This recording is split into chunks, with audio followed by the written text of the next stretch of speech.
Well, well, well, look who showed up today. Another quiet warrior. You too? Always holding it together, smiling, doing everything on your own. But deep inside, you're barely breathing. When was the last time you cried? Not from heartbreak, but because you were just tired of being strong? Another girl in the mask of strength, but not the kind that protects, the kind that suffocates. I don't know who taught you to hold it all in when you're falling apart inside. But today, you don't have to. You can learn to take the armor off, not to be weak, but to finally breathe again. And what breaks my heart the most is how many times I've heard this from women I've worked with, thousands of them. Different lives, different faces, but always the same collapse behind the smile, always the same quiet exhaustion. There's a difference between true strength and the mask of strength. In this video, we'll gently unpack how to use the mask when you need it, and how to feel who you are underneath. Real strength doesn't choke. It doesn't scream to be seen. It whispers. It rests. It makes space for softness. By the end of this video, you'll understand a little more about the real you, but understanding is just the beginning. Knowing is not enough. You have to live it. As studied at the Department of Sociology and Psychology at the University of Philadelphia, a human being is not just a mind. She is a system: biology, psychology, and social context. And it's in these three areas that real, lasting change must happen. Knowledge alone is not transformation. Only when knowledge meets action, and action meets awareness, you begin to feel the difference in your body, in your choices, in your peace. So if something in this video gives you clarity, don't forget to subscribe, because here you'll always find a moment of honesty, a voice that sees you. That's why I created this channel, because you need to hear this. You probably don't call it that, but you've been wearing a mask, not the glamorous kind, not the kind people compliment. It's the kind of mask that makes you wake up every morning and immediately scan for threats. What's falling apart today that I need to fix? What do I have to carry so no one else breaks? This is how it looks. You never ask for help, not because you're proud, but because you already know no one will do it right.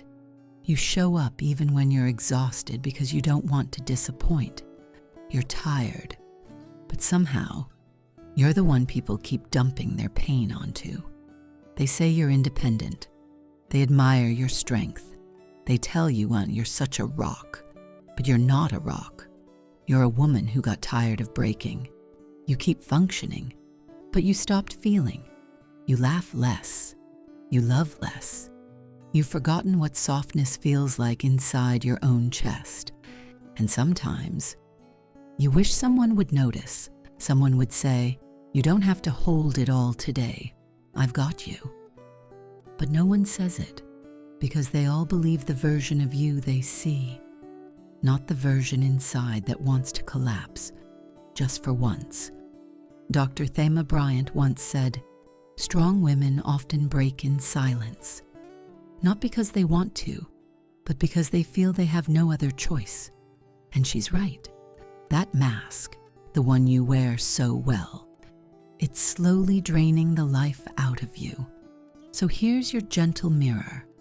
If you're constantly tired, but you keep going, if people rely on you, but you feel more invisible than ever, if the only time you breathe is when no one's watching, then maybe it's not strength you're living from. It's fear of what might happen if you ever stopped being strong.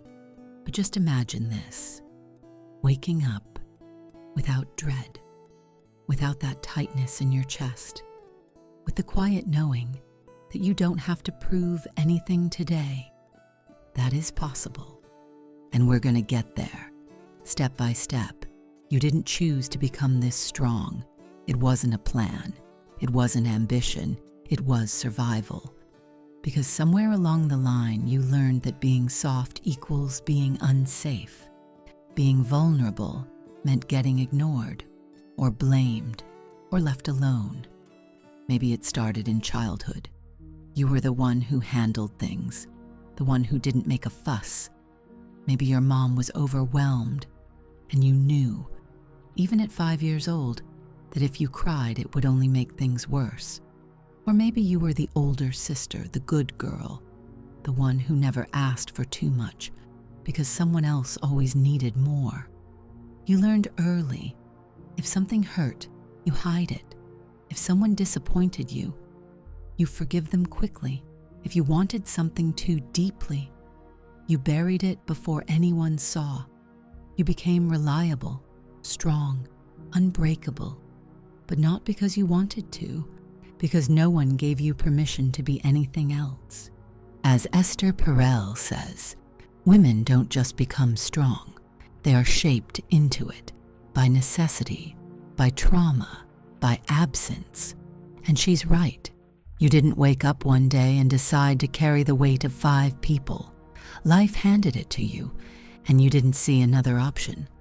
But maybe now, you're starting to feel the cost, the emotional flatness, the aching tiredness that doesn't go away, the feeling that no one really sees you, just the role you play. So let me say something no one may have ever told you. Your strength was not weakness. It saved you.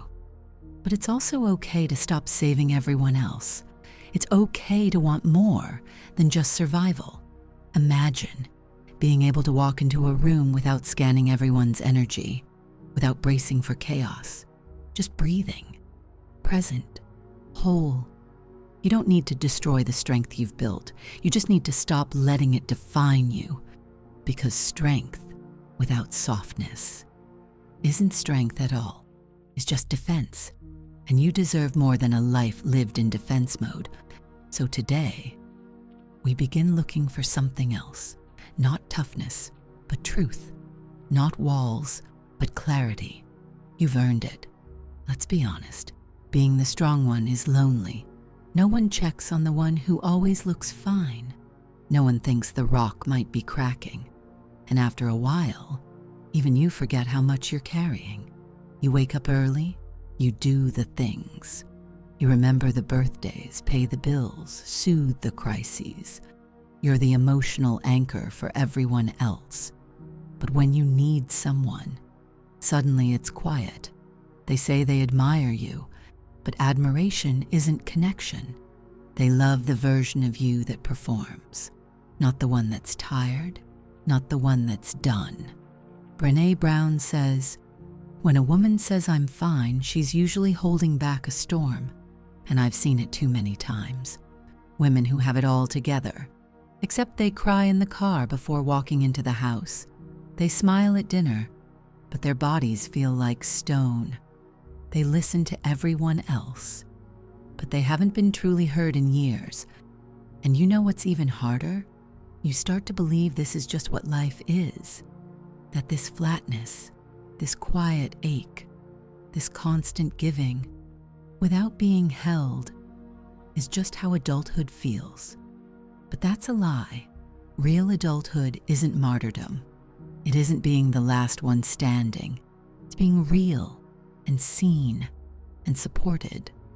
So if you feel like you're always there for others, but no one's there for you, like no one even thinks to ask how you're doing, like being strong has become a prison, then maybe you're not actually living. You're just managing. And here's a vision I want you to hold. Imagine someone looking at you, really seeing you, and saying, you don't have to do this all alone anymore. Imagine being met, supported, loved, without earning it. You don't have to stay isolated. You're allowed to be held. Even strong women need somewhere to fall. Let's talk about something few people say out loud. Why strong women often end up feeling alone. Not because they're unlovable, not because they're too much, but because the very image of strength they project creates distance. Here's how it works. People, psychologically, value what they invest in: time, effort, emotion. We value what we fight for. So what happens when you're the one always giving, but never needing? What happens when you carry the emotional load, solve the problems, never ask for help, never break? Simple. People stop investing in you, not because they don't care, but because they don't have to. And over time, something strange happens. You become less of a person and more of a function. You're no longer her who needs love. You're her who gets things done. They start assuming you're always fine. They stop checking in.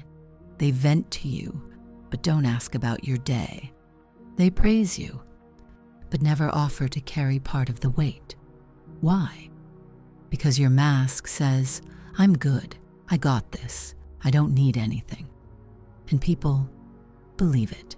They interpret strength as self-sufficiency, and self-sufficiency as permission to disengage. So no, you're not alone because you're weak. You're alone because your power leaves no space for others to step in. And here's the painful irony. Sometimes the people around you would help, would support, would care, but your mask tells them, "There's nothing to be done here. She's fine." So they stay out, and you stay tired, not because you're invisible, but because you're armored. You're not unworthy of love. You're just unreadable. Now imagine this, saying one real sentence, letting someone see one crack, asking for something. Not because you can't survive without it, but because you deserve to receive too. You don't have to beg. You don't have to collapse. You just have to stop blocking the very thing you're secretly craving: connection. Because connection doesn't come to the one who never needs. It comes to the one who finally lets herself be seen. Let's make one thing clear. Taking off the mask doesn't make you weak. It makes you aware. Because real strength isn't about being invulnerable. It's about knowing when to protect and when to open. You see, that armor you wear, the one that says, "I'm fine, I've got it. Don't worry about me." It may have saved you once, but now it's suffocating you. The truth? Armor is useful, but it's not meant to be worn all the time. Even warriors take it off when they come home. They clean the wounds, they rest. But you've been sleeping in it, eating in it, loving in it, and then wondering why nothing feels warm anymore. Here's the shift. Your strength is not your armor. Your strength is your ability to choose when to step up and when to step back, to choose when to hold and when to be held. Dr. Clarissa Pinkola Estes said, "To be vulnerable is not to be weak, it is to be alive." And she's right. You don't need to collapse to be real. You don't need to fall apart to be seen. You just need to give people a chance to meet the woman behind the steel. Let's try something simple. Think of 3 situations in your week, moments where you automatically put on the mask. Now ask yourself, what did I actually want in that moment? To be heard, to be hugged, to say, "I'm tired," without apologizing? This isn't about asking for pity. This is about asking for presence. Because sometimes strength becomes a performance. And when you're always performing, you forget what it feels like to be loved without an audience. So imagine this. You walk into a room and you don't scan for who needs you. You don't calculate who's falling apart. You just sit, you breathe, you exist. And someone else says, "I've got you this time." That's not weakness. That's intimacy. And it's where your real power starts to grow. You can still be strong. You just don't have to be strong alone. Real strength isn't loud. It doesn't push. It doesn't need to be proven.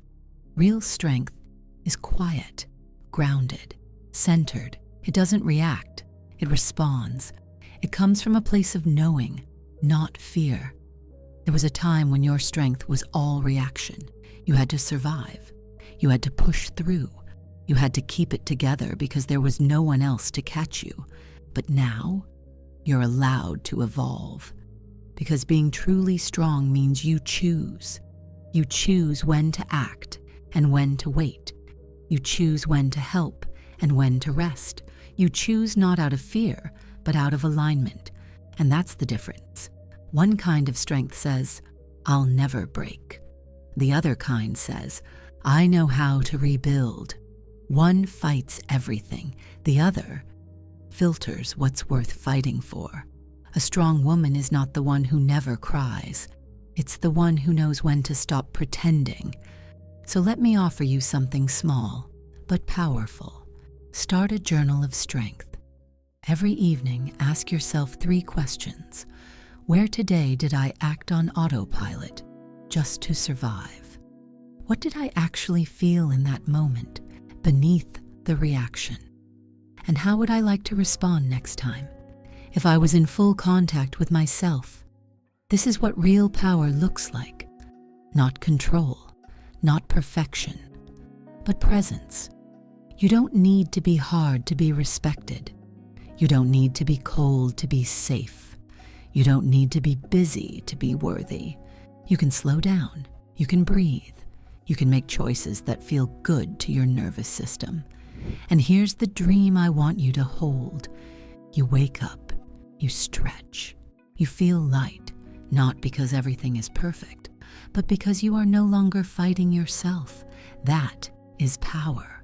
You've carried so much for so long, and no one taught you how to put it down. But you're learning. You're seeing now that your worth was never in how much you endured. It was in how deeply you were always trying to love, even when no one saw you. And now, it's time to turn some of that love toward yourself. Not in a cheesy way, not with fake affirmations, but with real decisions. Choosing rest over guilt, truth over performance, connection over perfection. Because you don't need to keep proving that you're strong. You are. And the fact that you're still here, still breathing, still listening, is proof enough. But now it's time to live differently, not just survive. If something in this video made you feel seen or reminded you of something you forgot you deserved, I invite you to stay. Subscribe. Come back when it's heavy. Come back when you need perspective, truth, or just a voice that tells you what no one else dares to. This space was made for women like you, not perfect, not fragile, just tired of being unseen. And I'll be right here, because you need to hear this.